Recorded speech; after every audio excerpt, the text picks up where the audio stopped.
About a week ago, I grabbed my camera, a small lapel mic, and a spare battery as I left my house.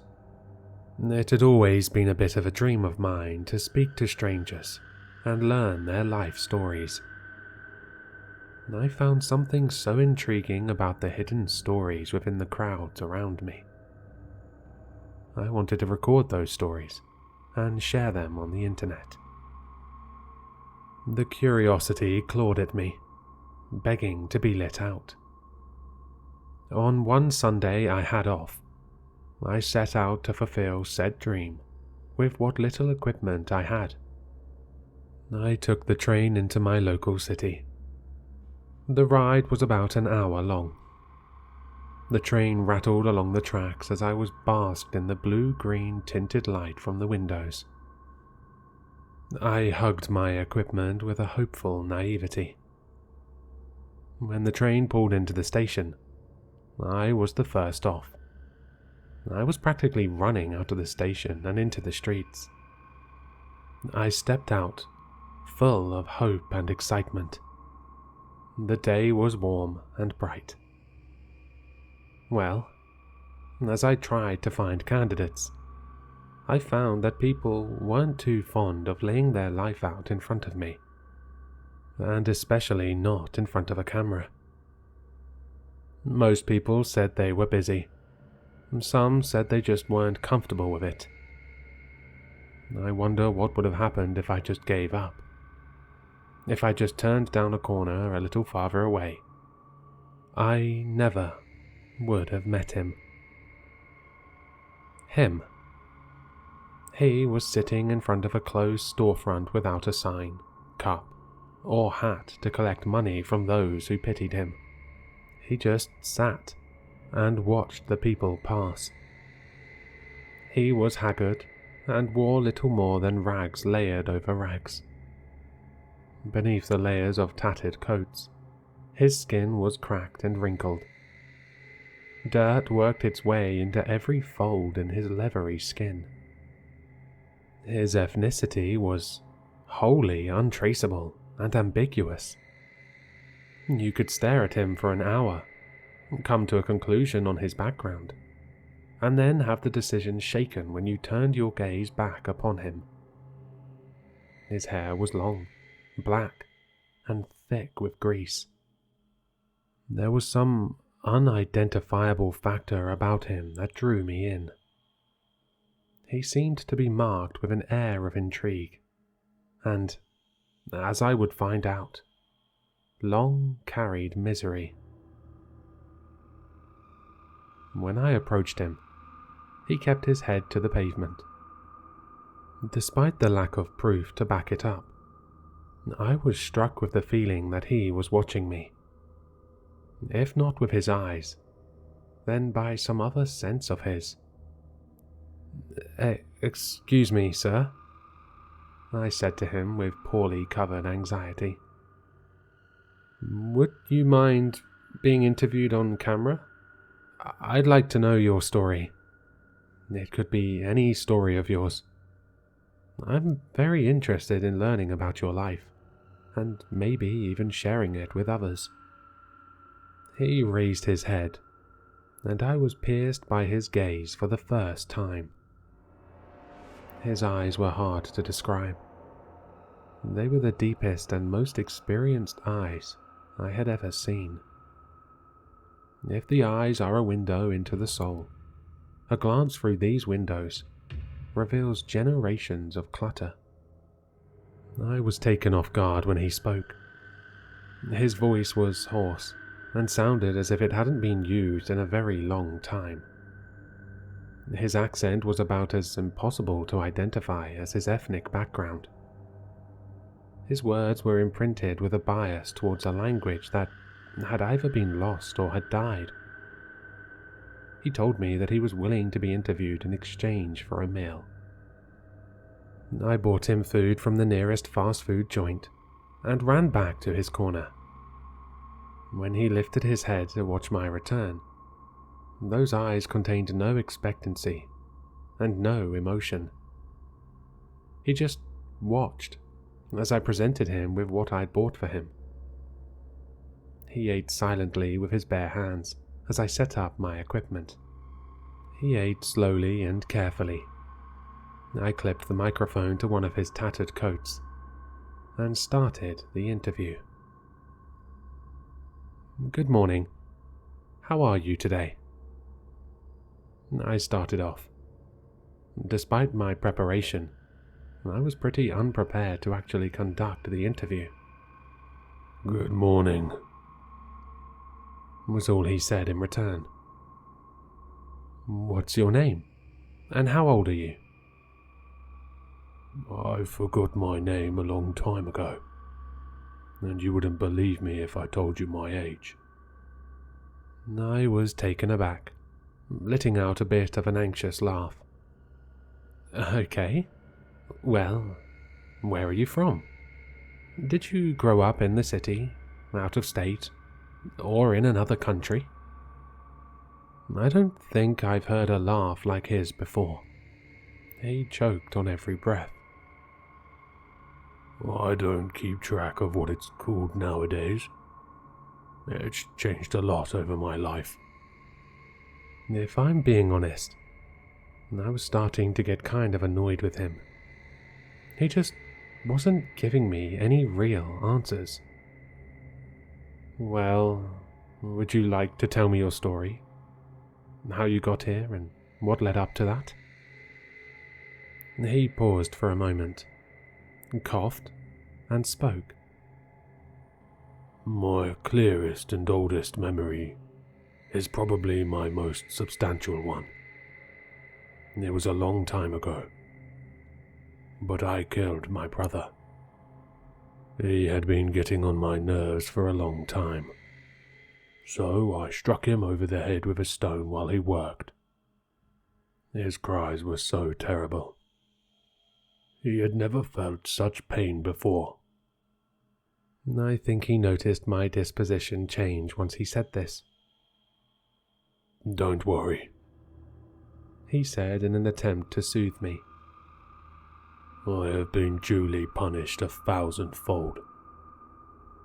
Since that day," he continued, "I have been marked. Not a physical mark."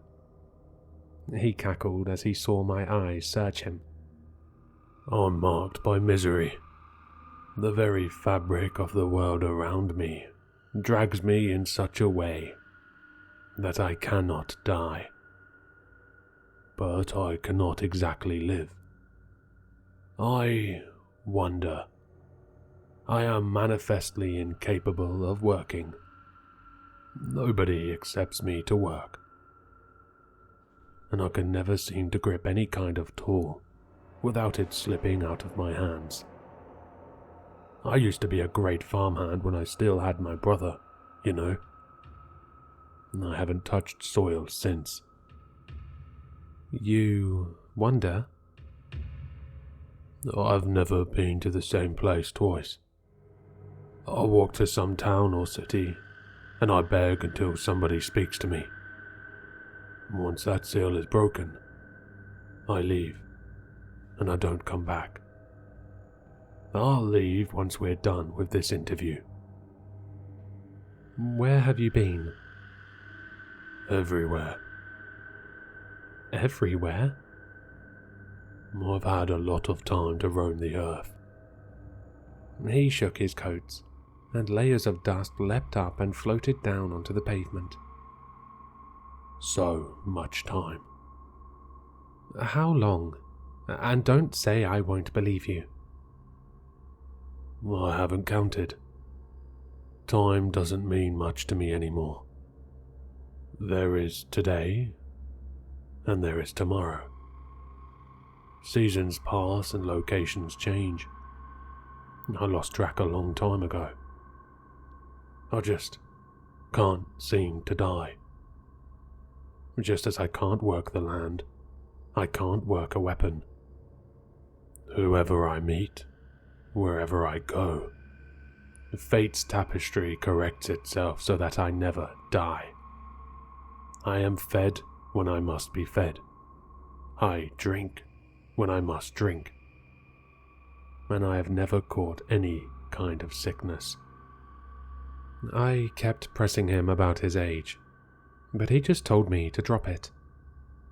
Beyond the unbelievability of it, the information seemed too personal and too delicate to give away to a stranger like me.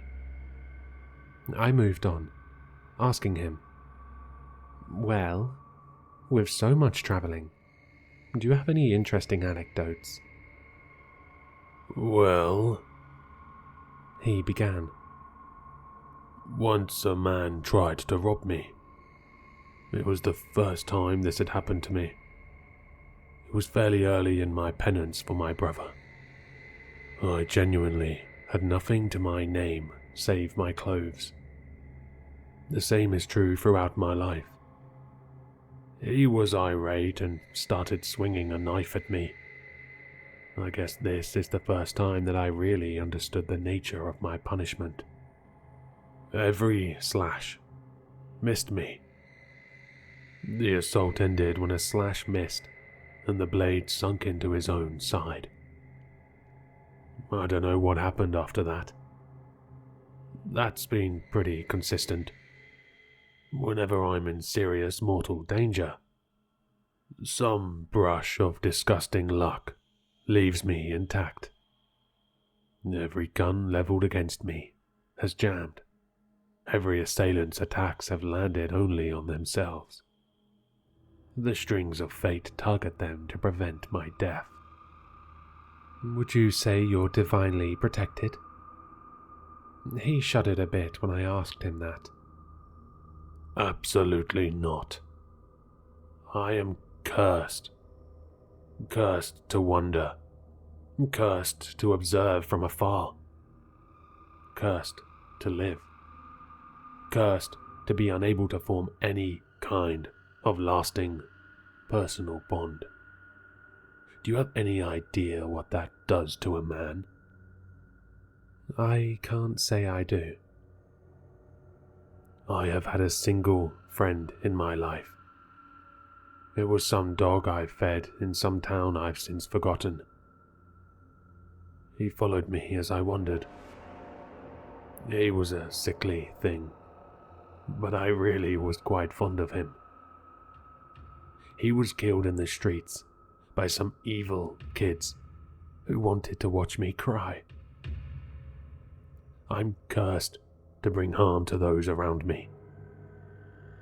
I've watched the world around me rise, fall, change, live, die, and breathe as I stood distinctly separate and alone. Quite some time into my sentence, I just found a comfortable place in the wilderness and laid there. I couldn't tell you how long I just laid there. I watched the clouds and the stars, and I thought about it all. I've never regretted something more than I regret killing my brother.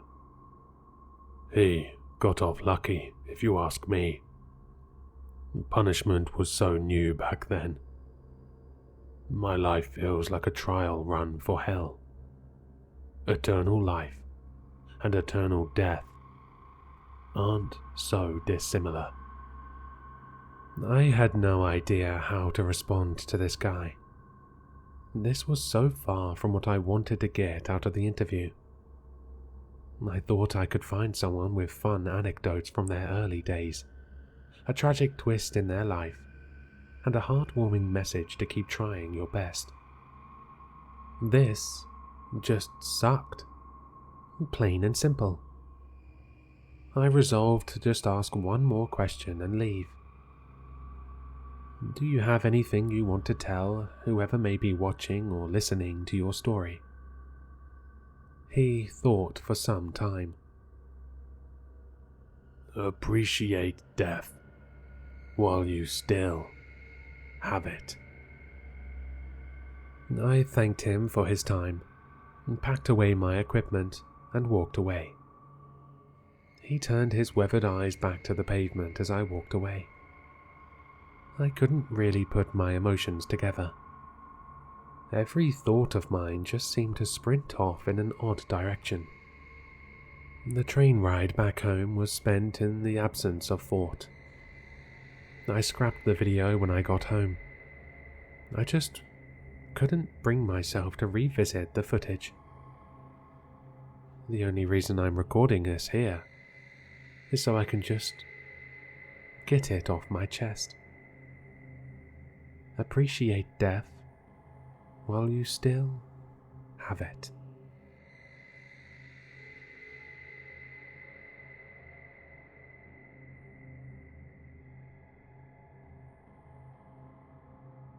Hello, Sinister listeners. If you've enjoyed this story, then you'll find all the author's information in the description below. For more content, be sure to like, comment, and subscribe to succumb to the sinister.